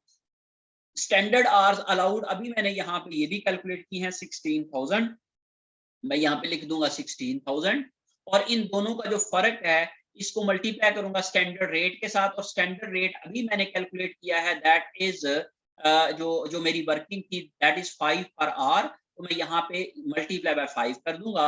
ये इन दोनों का फर्क आ गया जी 500, मल्टीप्लाई बाय 5 करूंगा ये दोनों आ जाएंगे जी 2500। अब ये 2500 फेवरेबल है कि अनफेवरेबल है, क्योंकि एक्चुअल आवर्स ज्यादा है स्टैंडर्ड आवर से, तो इसलिए ये अनफेवरेबल सिचुएशन आ जाएगी। ये मेरे पास अनफेवरेबल वेरिएंस आ गया। तो मेरे पास दोनों वेरिएंस अब आ गए। जो लेबर रेट वेरिएंस था, लेबर रेट वेरिएंस वो ऑलरेडी मुझे गिवन है, दैट इज 3300 फेवरेबल, और जो मेरे पास ये मैंने कैलकुलेट करना था वो मैंने निकाल लिया, दैट इज 2500 अनफेवरेबल। अब मैं अगर इसकी जर्नल एंट्री करूंगा तो यहाँ पे मैं लिखने जा रहा हूं recording labour cost and variances. Labour cost और उसके वेरिएंसेस को हम कैसे रिकॉर्ड करेंगे, तो हम जब भी कॉस्ट चार्ज टू प्रोडक्शन करते हैं तो वर्क इन प्रोसेस के अकाउंट को डेबिट करते हैं, और याद रखिएगा वर्क इन प्रोसेस के अकाउंट को work in process account is debited with standard cost for actual output. Standard cost for actual output के ऊपर करते हैं और इसका फॉर्मूला बनेगा standard rate per unit that is 5 जो अभी हमने कैलकुलेट किया, और स्टैंडर्ड आवर्स अलाउड थे 16,000 के, इन दोनों को मल्टीप्लाई किया, ये है जी standard rate multiply by standard hours allowed. ये फॉर्मूला यूज करके हम लोग इसकी कॉस्ट को डेबिट करेंगे। तो ये आ जाएगा हमारे पास 80,000, ये 80,000 की कॉस्ट आ गई। फिर उसके बाद जो है वो हम लोगों ने अब इनके वेरिएंसेस देखने हैं। ये देखिए जी, ये अनफेवरेबल वेरिएंस है और ये फेवरेबल वेरिएंस है। तो जो अनफेवरेबल होता है वो डेबिट होता है और जो फेवरेबल होता है वो क्रेडिट होता है। तो यहाँ पे मैं लिखूंगा लेबर एफिशिएंसी वेरिएंस, वो मैं डेबिट कर दूंगा, दैट इज 2500। और इसी तरीके से जो लेबर रेट वेरिएंस तो मुझे ऑलरेडी गिवन है, दैट इज 3300, फेवरेबल है तो इसलिए मैं इसको क्रेडिट करूंगा, और मैं क्रेडिट कर दूंगा वेजेस पेएबल, या फिर इसको पे रोल अकाउंट को भी क्रेडिट किया जा सकता है, पे रोल अकाउंट। और वेजेस पेएबल जो है वो यहाँ पे हमें क्वेश्चन के अंदर इसकी अमाउंट दे दी गई है, जो कि मैं यहाँ आपके साथ शेयर कर रहा हूँ, दैट इज वेजेस पेएबल 79,200। उसमें एक्चुअल आवर्स भी हमारे पास आ गए, क्वेश्चन मार्क जो यहाँ पे लगा हुआ है ये हम लोगों ने कैलकुलेट कर लिया, तो ये 79,200 की फिगर आ गई। तो ये मैं यहाँ पे अपने सोल्यूशन में 79,200 की फिगर लिख लूंगा। और अगर मैं इसको कैलकुलेट करना पड़ता है तो ये actual rate multiply by actual hours के साथ इसको जो है वो मल्टीप्लाई करके लिख सकता हूं कि ये बेसिकली एक्चुअल रेट को एक्चुअल आवर्स के साथ मल्टीप्लाई करूंगा, ये मेरे पास फिगर आ जाएगी। तो अब अगर इन दोनों को अगर आप प्लस करते हो तो ये 82,000 जो है वो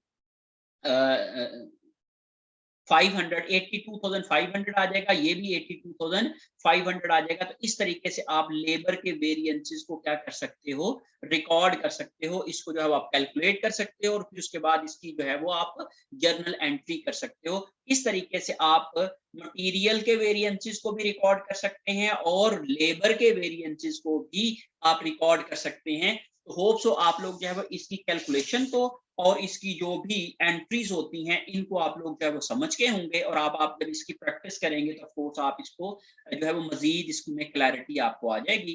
तो ये आप लोग जो है इसकी प्रैक्टिस कीजिएगा तो तभी आप लोग जो है इसको जो है वो कर सकते हैं, और ये आपको हेल्पफुल होगा कि बाकी क्वेश्चंस भी आप इस तरीके से जो है वो आप जो है वो अटेम्प्ट कर सकते हैं। और लेबर के वेरिएंसेस को आप कैसे रिकॉर्ड करेंगे यहाँ पे ये मैंने समझाने की कोशिश की है।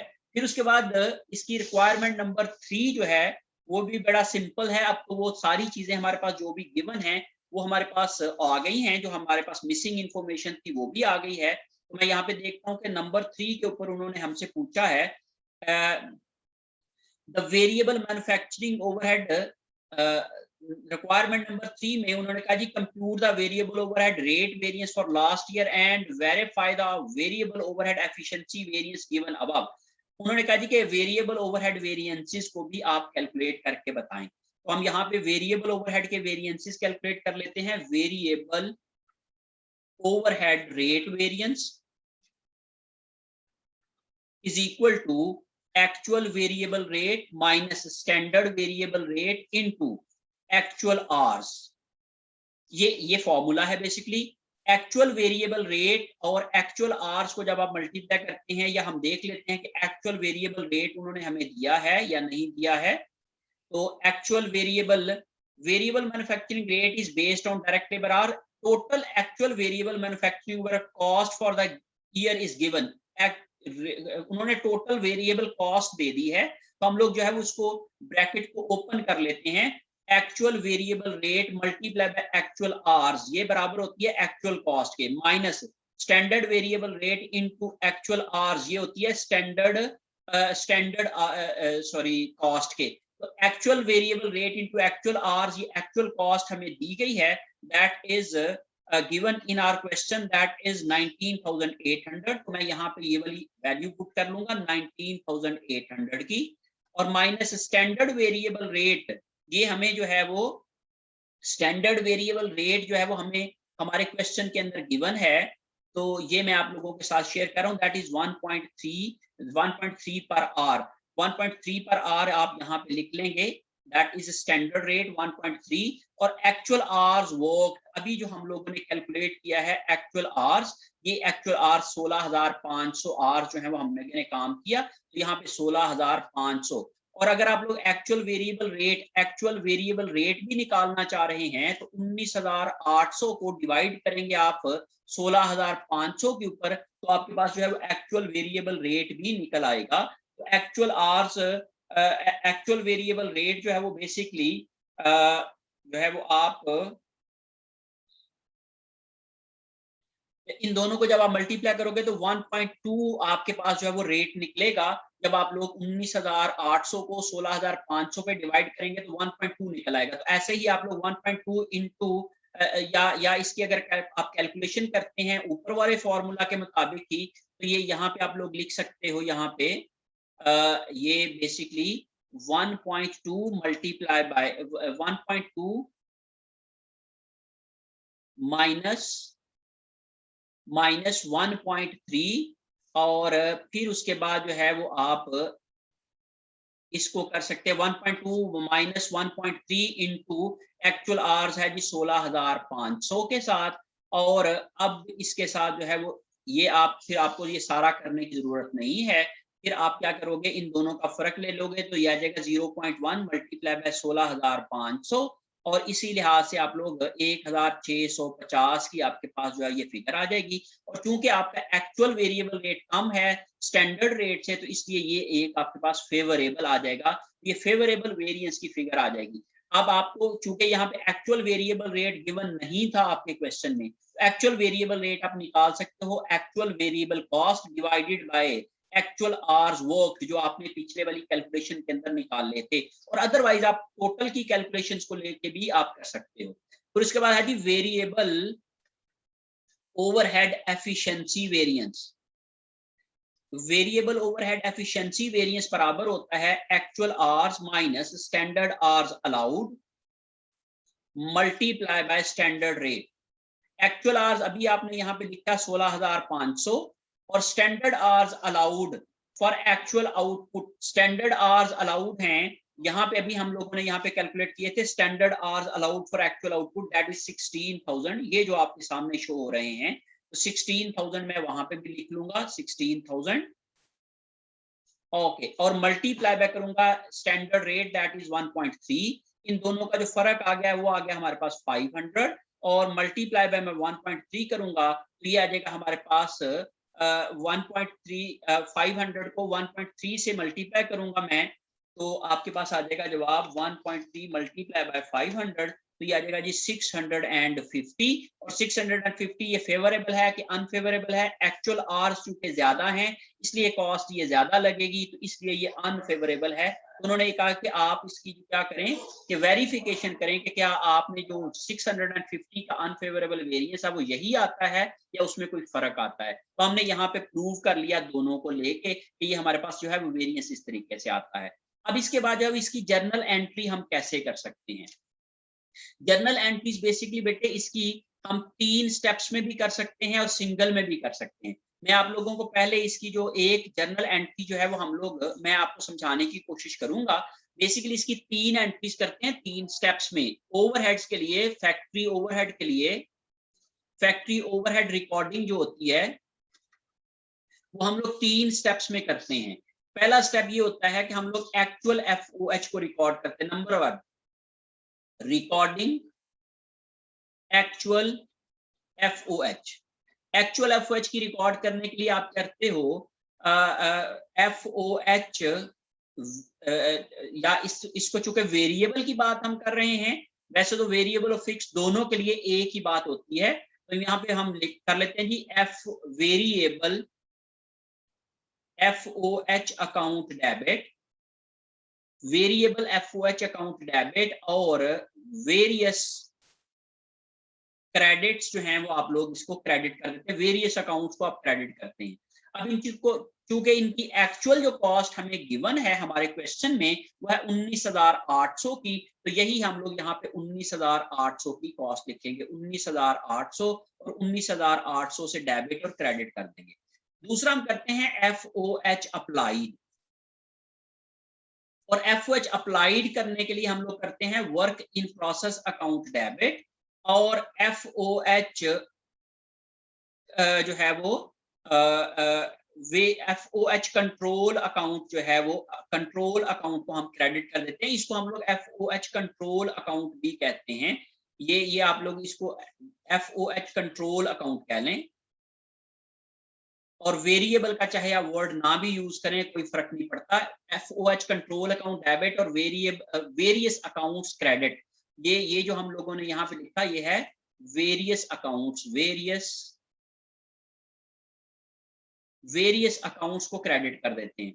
Work in process account debit और FOH कंट्रोल अकाउंट क्रेडिट, अब ये बेसिकली FOH अप्लाइड होते हैं। ये होता है हमारे पास standard rate into standard hours allowed, standard rate into standard hours allowed को करते हैं। तो यहाँ पे हमने देखें कि स्टैंडर्ड रेट जो था 1.3 था, और स्टैंडर्ड आवर्स अलाउड जो थे वो 16,000 थे। तो 16,000 को 1.3 से मल्टीप्लाई करेंगे तो ये आपके पास फिगर आ जाएगी। 16,000 मल्टीप्लाई बाय 1.3 करेंगे तो आपके पास जो है वो ये फिगर आ जाएगी 16,000 मल्टीप्लाई बाय 1.3, तो ये आपके पास फिगर आ गई 20,800। 20,800 से आप इसको क्या करोगे, डेबिट कर देंगे, और इसी तरीके से आप 20,800 से ये वाली अमाउंट को आप क्रेडिट कर देंगे। अब तीसरी जो एंट्री हम करते हैं वो हम करते हैं रिकॉर्डिंग द वेरिएंसेस।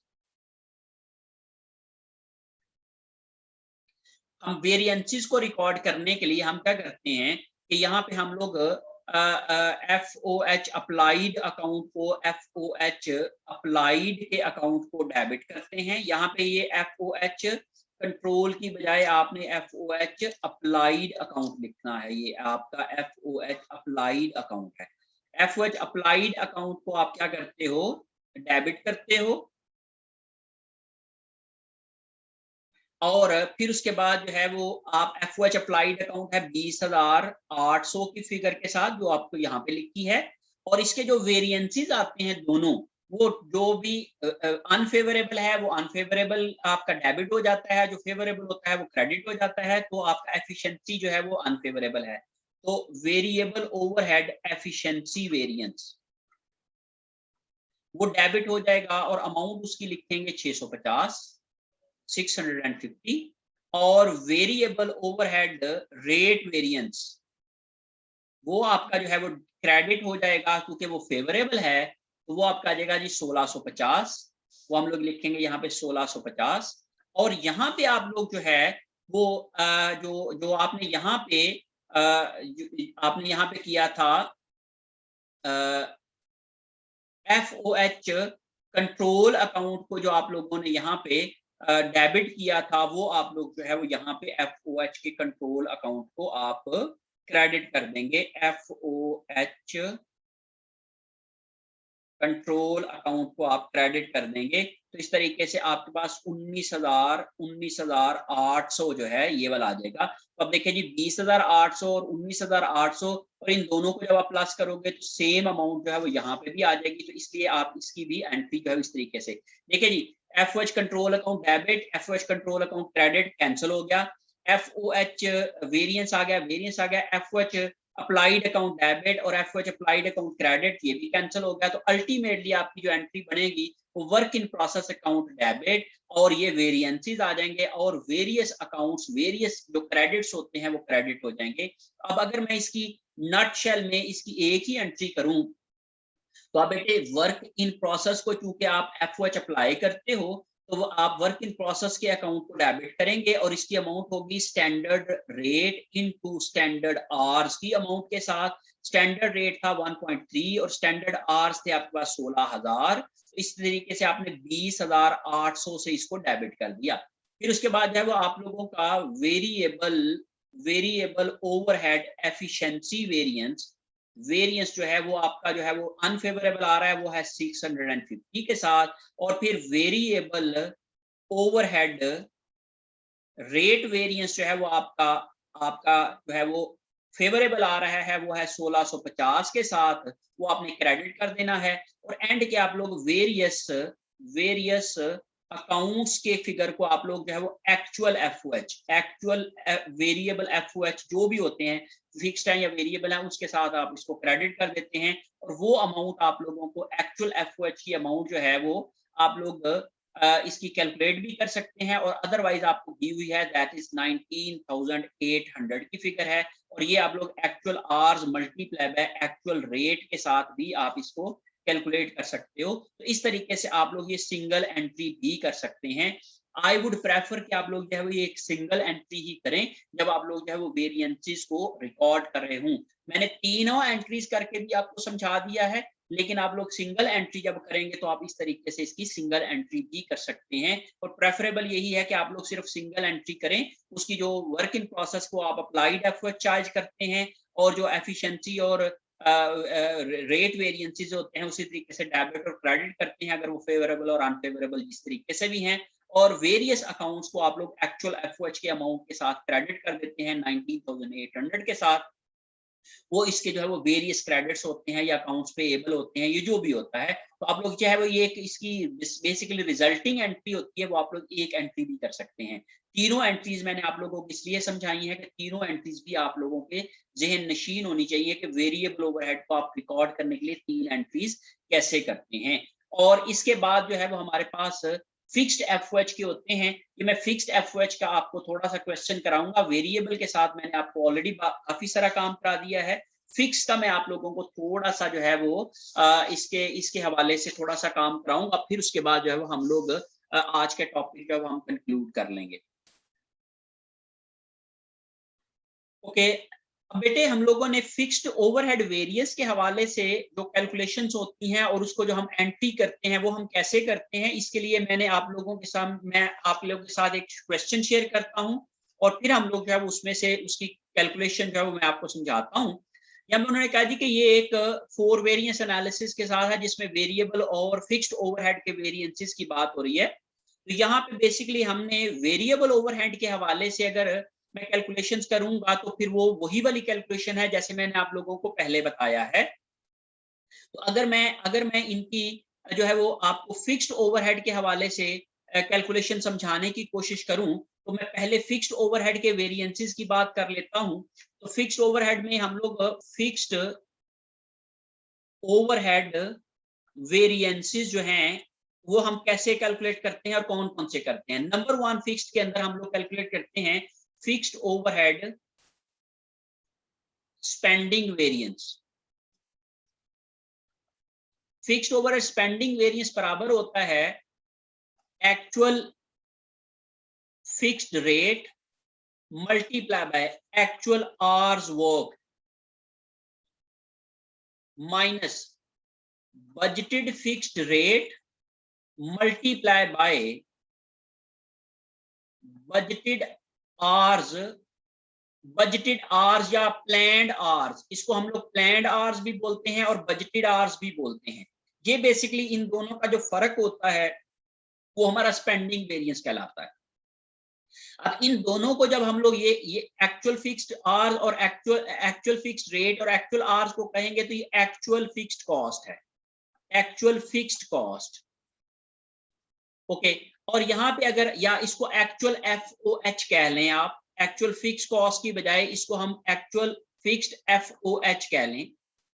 और यहाँ पे जो बेसिकली है बजटेड फिक्स्ड रेट, इसको हम लोग स्टैंडर्ड फिक्स्ड रेट भी कहते हैं। जो बजटेड फिक्स्ड रेट होता है यही स्टैंडर्ड फिक्स्ड रेट होता है। स्टैंडर्ड फिक्स्ड रेट को बजटेड आवर के साथ जब हम मल्टीप्लाई करते हैं तो ये हमारा बेटा कहलाता है बजटेड फिक्स्ड ओवरहेड्स। ये बजटेड फिक्स्ड ओवरहेड्स होते हैं, ये एक्चुअल फिक्स्ड ओवरहेड होते हैं। अब हम ये देखते हैं कि हमारे पास जो गिवन इंफॉर्मेशन है हमारे क्वेश्चन में वो किस तरीके से दी गई है। देखिए जी, वेरिएबल मैन्युफैक्चरिंग ओवरहेड इनकर्ड ये वेरिएबल एक्चुअल हैं।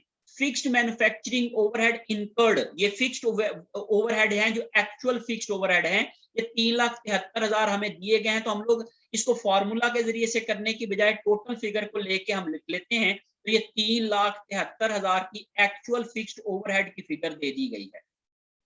अब उसके बाद हम लोग बजटेड फिक्स्ड ओवरहेड की अगर हम बात करते हैं तो मशीन वो कहता है जी कि जो fixed overhead at the rate of 15 per hour, 15 per hour fixed overhead हमारा रेट होता है। और it's manufacturing plant for auto parts, उन्होंने the standard cost of a particular auto part based on denominator level of 4000 output per unit, और उनकी जो actual output हुई है या उन्होंने जो प्लान्ड आउटपुट है उनकी जो जिसको उन्होंने बजट बनाया है वो है 4000 आउटपुट यूनिट्स।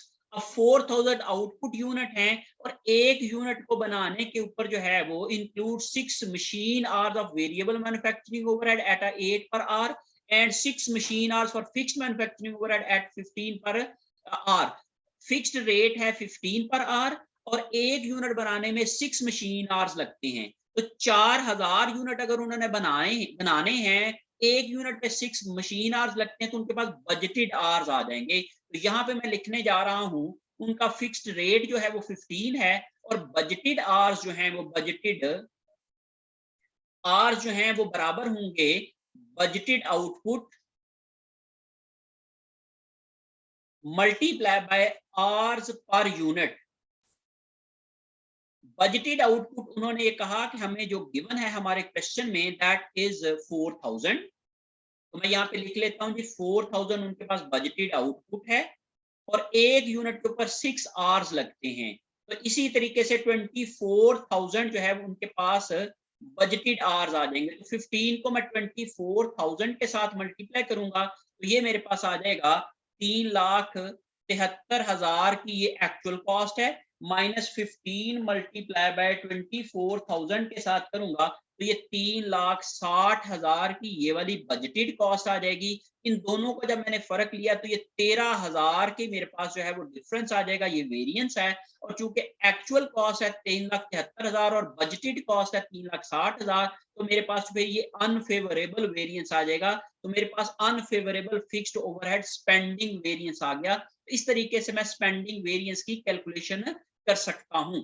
इसके बाद दूसरा जो वेरिएंस हम कैलकुलेट करते हैं वो होता है जी fixed overhead volume variance. Fixed overhead volume variance होता है बेटे budgeted fixed FOH minus applied fixed FOH। इन दोनों का जो फर्क होता है इसको हम लोग वॉल्यूम वेरिएंस कहते हैं। बजटेड फिक्स्ड ओवरहेड होता है बजटेड फिक्स्ड ओवरहेड होता है standard fixed rate multiply by budgeted hours और माइनस अप्लाइड होता है standard fixed rate multiply by standard hours allowed. इन दोनों का जो फर्क होता है इस तरीके से। अब आप जरा गौर करें, स्टैंडर्ड फिक्स्ड रेट हमें दिया गया है 15 और बजटेड आवर्स अभी हम लोगों ने कैलकुलेट किए थे यहाँ पे 24,000, that is 24,000 minus standard rate दिया गया है 15 और standard hours allowed for actual output. हम यहाँ पे एक्चुअल आउटपुट देख लेते हैं वो कितनी है। उन्होंने कहा जी कि actual output produced was 4400 units. जो उन्होंने एक्चुअल आउटपुट की है वो 4400 यूनिट्स की है। तो यहाँ पे हम लोग यहाँ पे लिखेंगे जी एक्चुअल मैंने कैलकुलेट करना है standard hours allowed for actual output. Standard hours allowed for actual output क्या है? Actual output multiply by standard hours per unit. Okay जी, एक्चुअल आउटपुट है 4400 और स्टैंडर्ड आउटपुट पर यूनिट है जी, स्टैंडर्ड आवर्स पर यूनिट है 6। तो 4400 को 6 से मल्टीप्लाई करूंगा तो ये आ जाएगा जी 26,400। 4400 को मैं 6 से मल्टीप्लाई करूंगा तो 26,400, तो ये 26,400 आ गया। अब इन दोनों में सब देखे 15 कॉमन निकल आया। 24,000 में से 26,400 मैं माइनस करूंगा तो माइनस 24,000, तो ये आ जाएगा जी 2400।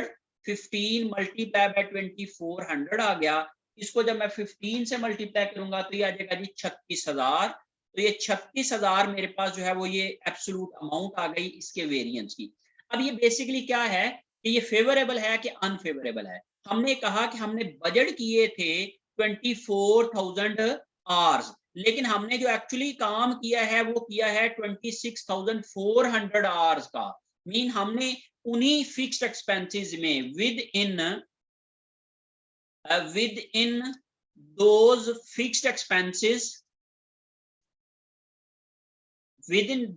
expenses of देखें जी 24,000 मल्टीप्लाई बाय 15 तो ये 3,60,000 जो हमारे बजटेड फिक्स एक्सपेंसेस थे। We have worked for 4,400 units. हमने 4,400 यूनिट्स का काम किया है। We planned 4,000 units but actually we produced 4,400 units in those fixed expenses। इसका मतलब है उन फिक्स्ड एक्सपेंसेस के अंदर हम लोगों ने 4,400 यूनिट्स का काम किया है। इसलिए हम लोगों ने we have utilized our capacity more than planned, so it is favorable। हमने अपनी जो कैपेसिटी थी उसको मोर देन प्लान यूज किया है, तो इसलिए हमारी ये जो है ये फेवरेबल सिचुएशन आती है। मीन हमने पहले जो हमारी 3,60,000 की कॉस्ट थी, अगर हम 4,000 यूनिट पे उसको डिवाइड करें तो 15 पर यूनिट आता है। लेकिन अगर हम लोग 3,60,000 की कॉस्ट को अगर हम लोग 4,400 यूनिट्स के ऊपर डिवाइड करेंगे तो हमारे पास जो है वो 80 जो है वो 8.18 जो है वो इसकी फिगर आ जाएगी। 15 की बजाय हमारे पास जो है वो 3,60,000 को जब हम डिवाइड करेंगे 4,400 के ऊपर तो ये हमारे पास 81.81 आ जाएगी। या इस तरह से कह लें कि हमने जो ज्यादा यूनिट्स लेबर आवर्स का काम किया है, हमने 26,400 लेबर आवर्स का काम किया है, जो कि हम लोगों ने 24,000 लेबर आवर में प्लान किया था। तो इसलिए हम लोगों ने अपनी कैपेसिटी से ज्यादा काम किया है, इसलिए ये एक फेवरेबल सिचुएशन है। और आप इसकी जब एंट्री करेंगे तो बेटे तो वर्क इन प्रोसेस अकाउंट को आप डेबिट करोगे। जस्ट लाइक आपने जस्ट लाइक वेरिएबल ओवरहेड जो हैं एंट्रीज जो है उनके मुताबिक ही आपने एंट्रीज करनी है। वर्क इन प्रोसेस अकाउंट को आप डेबिट करोगे और किस अमाउंट से करोगे आप लोग, फिक्स्ड रेट मल्टीप्लाई बाय जो भी आपके अप्लाइड हैं, एफओएच अप्लाइड जो हैं, work standard rate into standard hours allowed. Standard hours allowed के साथ आप इसको मल्टीप्लाई करेंगे। 15 multiply by standard hours allowed जो थे वो आपके थे 26,400 के साथ। तो इसको आप लोग 26,400 से मल्टीप्लाई करेंगे तो 15 मल्टीप्लाई बाय 26,400 तो ये आ जाएगा जी 3,96,000 की आपकी ये फिगर आ जाएगी डेबिट में। फिर उसके बाद आपके वेरिएंसेस जो हैं वो है आपका एक वेरिएंस जो है ये आपका फेवरेबल है और दूसरा वेरिएंस जो है वो आपका अनफेवरेबल है। जो अनफेवरेबल है उसको आप लोग डेबिट कर देंगे। तो मैं यहाँ पे लिखता हूँ fixed overhead spending variance. Fixed overhead spending variance जो है वो अनफेवरेबल है, दैट इज 13,000। तो ये मैं 13,000 जो है वो डेबिट लिख दूंगा। और उसी तरीके से fixed overhead volume variance, efficiency नहीं, ये है बेसिकली वॉल्यूम वेरिएंस या idle capacity variance. Volume variance ये हमारे पास जो है वो फेवरेबल है, ये हमारे पास 36,000 फेवरेबल आता है। तो मैं इसको लिखूंगा 36,000 के साथ क्रेडिट कर दूंगा और यहाँ पे मैं लिखूंगा वेरियस अकाउंट्स जो हैं वो आप लोग actual FOH, actual fixed FOH जो है वो आप लोग इसको क्रेडिट कर देंगे। और एक्चुअल फिक्स्ड एफओएच जो है वो आपके क्वेश्चन के अंदर आपको गिवन है। वो एक्चुअल फिक्स्ड एफओएच जो है वो क्या है, फिक्स्ड ओवरहेड मैन्युफैक्चर्ड 3,73,000, ये आप लोग वहां पे मेंशन कर देंगे 3,73,000। तो मैं यहाँ पे 3,73,000 को आप करेंगे। तो अब आप इन दोनों को प्लस करें और इन दोनों को प्लस करेंगे तो आपका जो है वो आंसर जो है वो सेम आएगा। तो इस तरीके से आप क्या कर सकते हो, फिक्स्ड ओवरहेड वेरिएंस की आप एंट्रीज कर सकते हैं। होप सो आप लोग जो है इन तमाम चीजों को समझ के होंगे और आप जब इसकी प्रैक्टिस करेंगे तो आप मजीद इसके अंदर जो है वो क्लैरिटी आ जाएगी। Thank you so much for being with me.